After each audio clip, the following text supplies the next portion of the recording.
Welcome to the 5 Minute Biographies podcast, where every week we tell you interesting things about interesting people in about 5 minutes.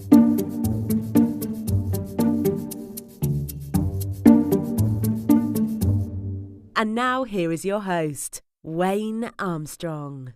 Hi, I'm Wayne Armstrong. Welcome to the 5 Minute Biographies podcast, Episode 1, Louis Armstrong. Considered the most important improviser in jazz, Louis Armstrong taught the world to swing. Fondly known as Satchmo, which was short for satchel mouth, referring to the size of his mouth, or pops, Armstrong was an unassuming jazz master whose sense of humour and positive disposition won the hearts of people everywhere. His profound impact on music continues to grow and thrive into the 21st century.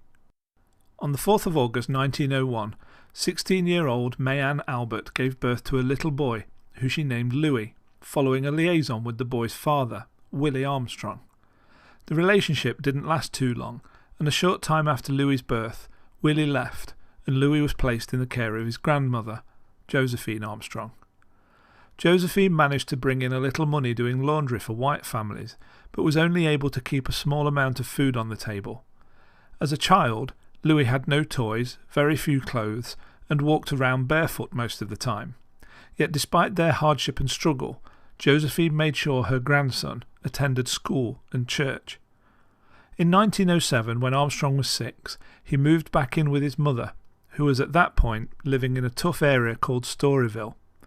It was Louis's job to look after his sister Beatrice, who was born in 1903 and the result of another brief fling between Mayanne Albert and Willie Armstrong. By the time he was 7, Louis Armstrong was looking for work wherever he could find it. He sold newspapers and vegetables, and even managed to make a little money singing on street corners with his friends. Eventually, he was able to save up enough money to buy a used cornet, which he taught himself to play.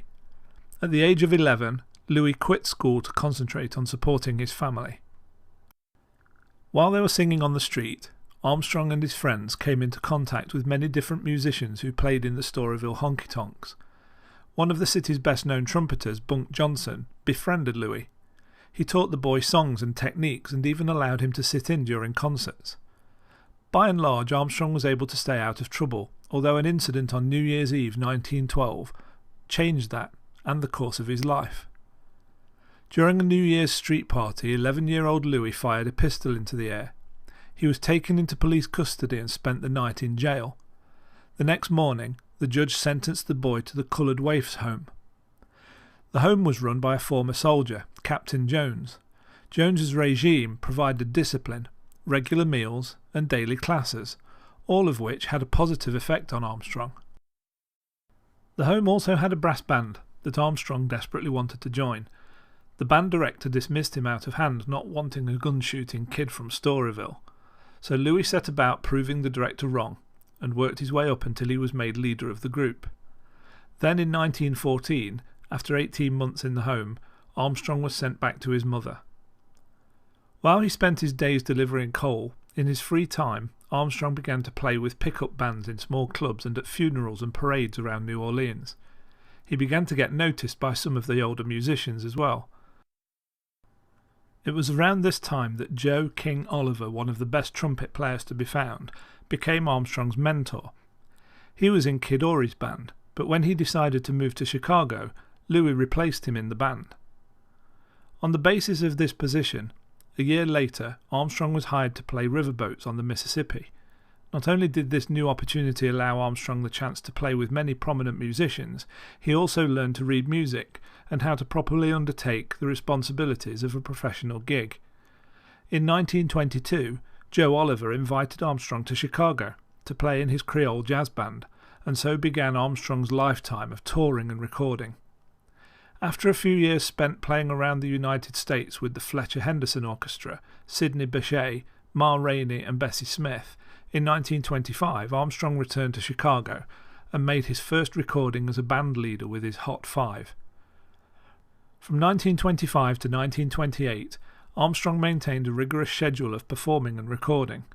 Highlights from this period include Heebie Jeebies, which introduced scat singing to a wide audience, and West End Blue, one of the most famous recordings of early jazz. Armstrong's playing steadily improved, and his travelling and recording activities introduced his music to an increasing number of people. Louis Armstrong made his first Broadway appearance in 1929. His recording of Ain't Misbehavin' helped set the stage for the popular acceptance of jazz. By 1932 Armstrong was ready to tour England.